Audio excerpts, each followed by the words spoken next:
ఆషాఢ మాసంలో ఆరోగ్య సమస్యలు తగ్గించడానికి ప్రకృతి ప్రసాదించిన ఆకు ఈ గోరింటాకు అని యాదగిరిగుట్ట మున్సిపల్ చైర్మన్ గుండ్లంపల్లి వాణి అన్నారు.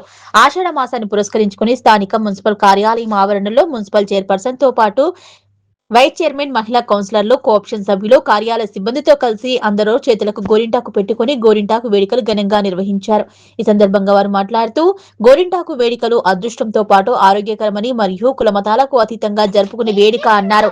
ఆషాఢం వచ్చిందంటే చాలు ప్రతి ఒక్కరికి గోరింటాకు గుర్తుకు వస్తుందని, దీంతో గోరింటాకుకు సందడి నెలకొందని తెలిపారు. మహిళల జీవితాలతో ముడిపడి ఉన్న ఈ గోరింటాకు ఎన్నో ప్రత్యేకతలు ఉన్నాయని, అక్కాచెల్లెల బంధాన్ని, మహిళల అనుబంధాన్ని, అతివల చేతుల అందాన్ని మరింత పెంచడంతో పాటు ఆరోగ్య సమస్యలకు చెక్కు పెడుతుండటంతో ఈ గోరింటాకు ప్రత్యేకత ఉందన్నారు. ఆనాటి నుంచి వస్తున్న తెలంగాణ సాంప్రదాయాల ఆచార వ్యవహారాలు భావితరాలకు తెలియజేయడానికి గోరింటాకుకు ఇందుకు నిదర్శనమన్నారు.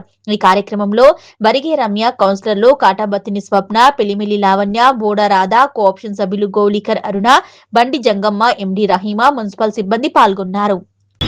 యాదగిరిగుట్ట మున్సిపాలిటీ మహిళా కౌన్సిలర్లు మరియు యాదగిరిగుట్ట మహిళా స్టాఫ్ ఆషాఢ మాసం సందర్భంగా గోరింటాకు పండుగ నిర్వహించడం జరిగింది.